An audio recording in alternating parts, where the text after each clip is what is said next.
Welcome to the Panthers Sports Report, presented by the Milwaukee Brewing Company. Founded on the principles of crafting and creating beers using the best local ingredients, be sure to visit them today at either their location in the Arena District or the 3rd Ward. Hi everybody, welcome inside the program. Talking Panther men's basketball. The coach, of course, Pat Baldwin. I am Scott Warris. Coach, welcome back to the show. Thank you. Glad to be here. A postseason edition, as it were. And look, I'd be remiss if we didn't start with just your thoughts now a couple weeks removed from that run you guys made in the conference tournament. What did you learn about your team maybe now you realize that you couldn't in the moment? You want to bring that up again, huh? No, it's, what I learned about our guys is just that they're extremely resilient. I mean, we saw that late in the season. We had a lot of situations where we were down and had to make a number of plays to come back, but we have fighters. We have guys that truly care about this game and truly care about each other, and just the heart and soul that they have to play this game. That's something that you sometimes take for granted, but they certainly showed that to me and demonstrated that to me, especially late in the year. People still buzzing about that comeback win against the Wright State Raiders. You reflect on that game, and I know you were asked about it myriad times in the week right after the comeback from that deficit at Wright State. Now, do you appreciate it a little more? I mean, as time goes by, and maybe, I don't know, have you watched the tape since you prepared for Cleveland? Well, certainly I watched Wright it State? preparing for Cleveland State, and I went back to it a couple times because there's some elements of it that we wanted to, if we had to come back to, what did we do, late game, or if we were down, what did we try to do in order to kind of mirror that. But I think about that game a lot because it was so much fun. While you're in it, it's not, because you're trying to scratch and claw back and get into the game, but I mean, it was miraculous. Our guys showed a lot of heart, and I'm just so excited about, just the thrill of that moment, and being a part of that, and what our guys did was incredible. Now, the highs and lows there in a conference tournament, I'd be remiss if I didn't ask you the message to your guys after the Cleveland State game, because look, there's only one coach, but there's 360 some odd Division I programs. There's only one coach who is happy in the post-game locker room at the end of a long season. But can you take us inside? It was a painful loss, but what was the message for your guys? It's hard during that time because it is the end. It's the finality of your season. We didn't have an opportunity for a postseason or anything like that, so you know how much your guys give and fight and all of that. And I think the toughest thing was trying to find the words to encapsulate the season in that moment and all of that stuff. And the thing that I just told them that, I'm extremely proud of them for their effort and their work and commitment to what we were trying to do. Proud of them for, the run that they made late, because some teams could fold. We had gone through a stretch where we struggled. And but late in the season, we were really starting to play well. And the last thing I told them before we broke into a huddle for the last time is that we can't skip steps. And this is a part of our climb, part of our journey. And then the next step, hopefully, is to get to a championship game, and ultimately and hopefully get to the point where we're cutting down the nets at the end of a tournament like that. And the thing with college sports, all across the board, is that every year is unique unto itself. There's that unit, in this case of young men, that will be different next year for any number of reasons, but every year is unique unto itself, and it's always tough when you look around the room, I imagine, and realize this group, as I see it, will never be together again. Yeah, that's what you always look at the end of the season is every year your team changes. Whether you have 7 veterans back, there's going to be 3 new guys that's coming in, or 4 new guys. It just depends, and that's going to be the case again. Where with this group that we had this past year was unique, like you said. It was a group that I think, really gelled and did some really remarkable things. And now we're going to be piecing things back together and trying to make another run with a different type of team. And you really don't know until you can get into your summer or back into the fall, what type of team you have. So I'm anxious to see for us going forward what we look like and how we'll be. Yeah, I want to talk about some of the changing face of college basketball specifically and player movement. We'll get into that in a little while, Coach. But are you a believer that momentum can come from one season into a next, carry through the off season? And if so, do you think that the men who return next year will have some of that momentum? Does your program carry something from the run they made this year into next? I am a believer in that. I think you've seen it on a number of occasions, where a team has probably not made it to the NCAA tournament, but they made it to the NIT, or they made it to the CBI or something like that. And what that does with confidence, what it does with maybe some young guys getting an opportunity to play in something like that. But I do believe in momentum from one season to the next, and it just depends on how your team uses that, that season that you just played to their advantage, and try to take advantage of that, bottle that up, and put it into their workouts and put it into their preparation for the upcoming season. Yeah, it's probably shown in ways that fans don't see. It's probably seen maybe more so, like you say, in the weight room and conditioning and things like that. And we only have about a minute left in this segment, but fair to say that there are individual players that can take momentum? I mean, maybe, and this doesn't apply to your team this year, but other teams across the country that weren't happy and maybe faltered at the end of the year and struggled to close the season. But individual players can say, you know what, I was playing pretty well at the end of the season. I grew here, here, and here.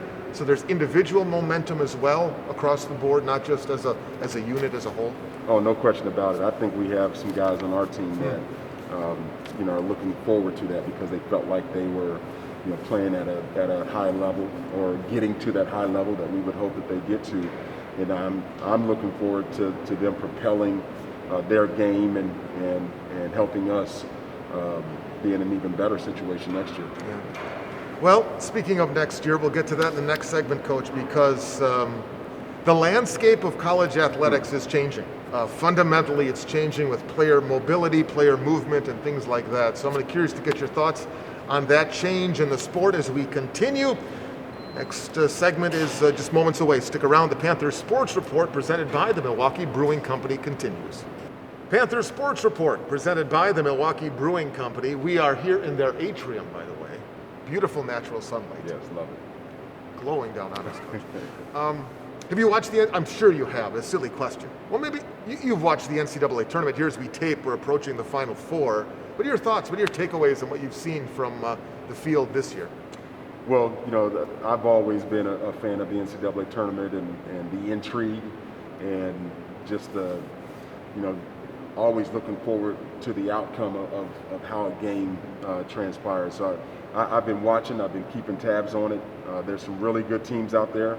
And there's a lot of things and elements of the game that I watch it from a different lens. Sometimes I try to see it as a fan, from a fan perspective, but I'm always watching as a coach because I want to learn and I want to get better. So I'm watching situations. I'm watching how teams play late in games and all that stuff. So maybe I can use that with our team. Can you ever watch a basketball game at any level, from professional down to high school? Can you watch a basketball game and not see it through the eyes of a coach? Can you be a fan anymore once you've coached as long as you have? Well, I'm a fan of individual players, but I'll give you an example. I went to the Bucks game a few days ago, and I had my notebook and my pad with me. So it's hard for me not to. Hey, I like that set. I like that what they did in that situation. So it's really tough to not see it from that perspective. As we tape this, there's one Big Ten team still alive, Michigan, in the tournament. Would you like to comment on how your Big Ten conference has performed this March? Well, first of all, I do not like Michigan. I've always said that. We beat Michigan my final regular season game my senior year, so I like that. No, it's been the hard thing about it is you think about it on two sides. That in the Big Ten, they're beating up on each other, playing extremely hard. It's very physical, and maybe that works against the Big Ten sometimes from that perspective. But yeah, I would love to see more Big Ten teams in, having played in that conference, and it's unfortunate that we only have one representative at this point. Wow. One of the other hot topics in college basketball is player movement and the freedom to transfer and things like that. Before we get to the decision that's pending by the NCAA, all the seniors across the country have a decision to make because they have a COVID redshirt year, whatever you want to call it. So you have three seniors, T. John Lucas, Amir Allen, and Josh Thomas, and those guys have a decision to make, a personal decision to them based on their life plans and basketball plans as to whether or not they'll come back next year. What can you tell fans about where they are in that decision-making process? And I imagine a decision sooner rather than later helps you out so that you can formulate a roster. Yeah, first of all, I'm very happy that the NCAA has given our seniors the opportunity to have options like that.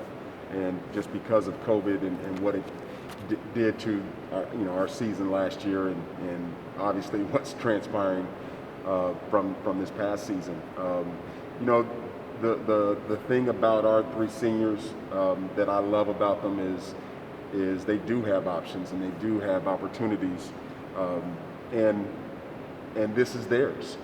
It's no different than what we would want for any of our kids is here's something in front of you. There's people that really care about you, that love you, that want the best for you, and you have a decision that you need to make with all these options, and we're here to counsel, we're here to help you, we're here to support in whatever decision that you have to make. And for our three seniors, they're in that decision-making mode, and look, from a casual observer from the outside, we say, hey, this could be easy to make because you can come back, you get an extra year, all those things. We also have to think about what those seniors think about from this perspective of, hey, I want to now start my career, maybe a professional career. Hey, I want to continue on. Maybe I had some injuries that I'm dealing with that it makes it a little bit too hard to try to get back into that grind of getting back in shape and doing all those things. So I'm happy that the NCAA has done that. But also, I know how difficult a decision it could be for our seniors to have to make decisions like that. Yeah, there's a lot more to the decision than just, I want to play games again. Well, there's a lot more that goes into it than training is big, just playing the games. We are seeing right now in college athletics a changing landscape in that the NCAA, some might say long overdue, some might say it's the worst thing that's ever happened, but they're moving in the direction of giving players the ability to transfer. There's a vote pending in terms of one free transfer without having to sit out.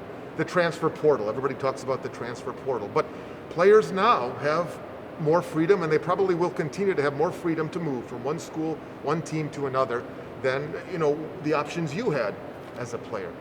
Broadly speaking, 30,000 feet, is that a good thing for the sport? Is that a good thing for college athletics? Where are you on that continuum? Well, I think there's a happy medium between it, and I'm sorry I'm playing on the fence, but I think it's good that college student athletes have an option. They have an ability to, if they don't like the situation that they're in, they can fix it or they can change it. On the other side, I would love the continuity from one year to the next, just knowing who you have on your roster, and I'm used to in old school that way is. You come in as a freshman, you work your way through your program, and hopefully you have success early. If not, you fight through that adversity, and you once you get through that wall and have your breakthrough, then hopefully things work out pretty well for you at that same institution.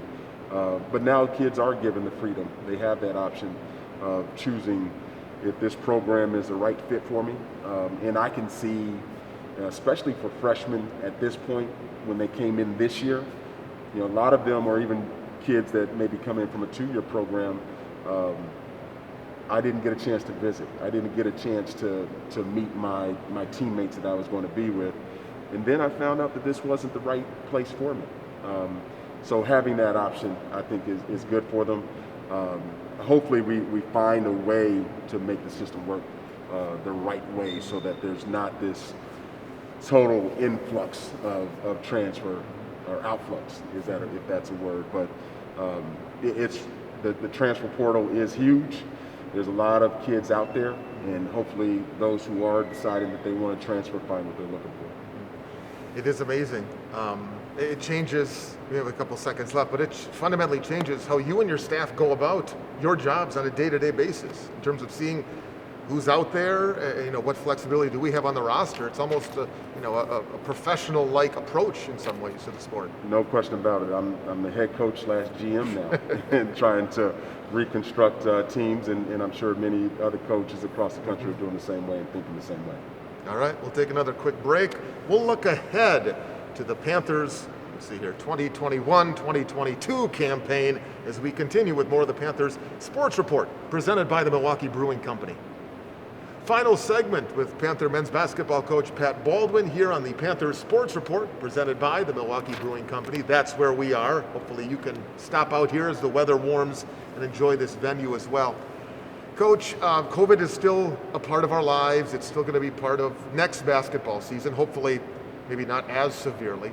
I'm curious because society as a whole is asking themselves this question in terms of what did we do during COVID that might be a practice or a habit that will continue post-COVID to basketball? Is there anything, do you think, that you guys did or implemented because of the COVID protocols that you think, you know what, this worked out pretty well. We might continue this after the pandemic ends?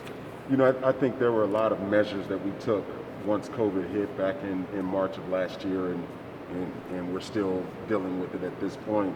And one of the things is really taking a look at our guys and their mental health. And I think there's a lot of things that we addressed from a mental health standpoint to try to help our guys.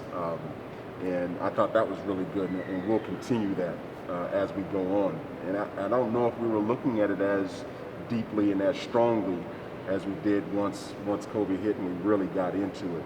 The other side of it too is I thought we just got a deeper connection with our players than we had probably previously.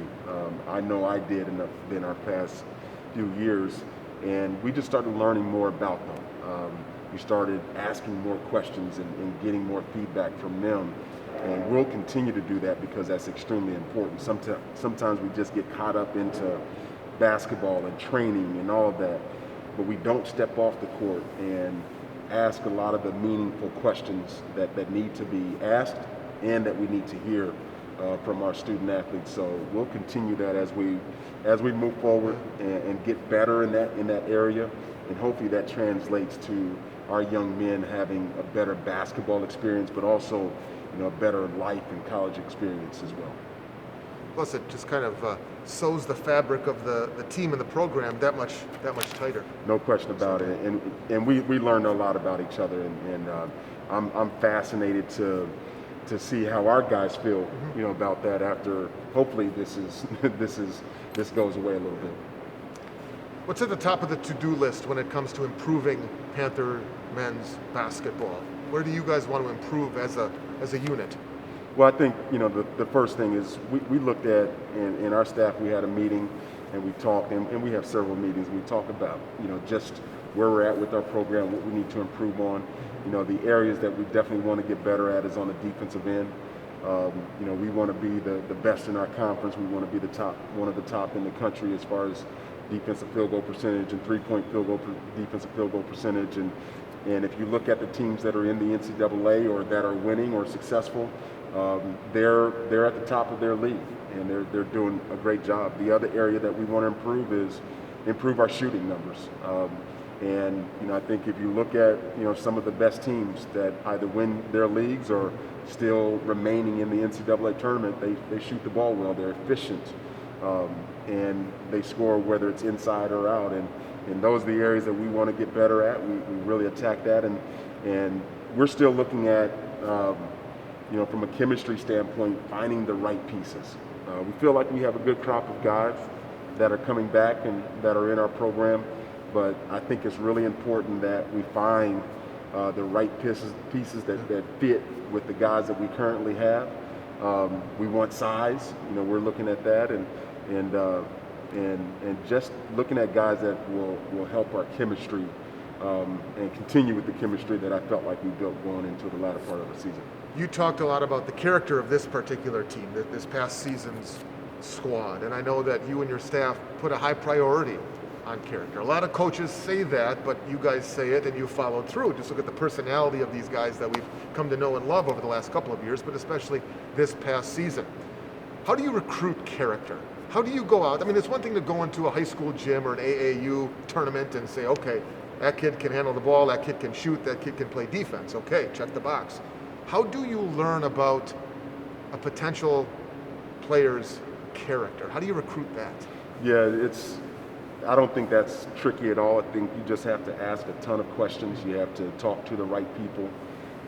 You have to know who's been in their lives, in and out, from the time that they were starting to play or anything like that. So we'll talk to principals. We'll talk to counselors. We'll, occasionally before, if we were able to go into a gym or into their high school, we'll talk to the custodial person and see if they're paying attention as they walk down the hall. Because if they're really good, a lot of people are paying attention and watching a really good basketball player. So I think that's one area that we find that out. And then the other area that we look at that is when we bring them on campus and how they are. And unfortunately, the past year we weren't able to do that. So we have to find other ways to find that character. I think you find character too in tough moments.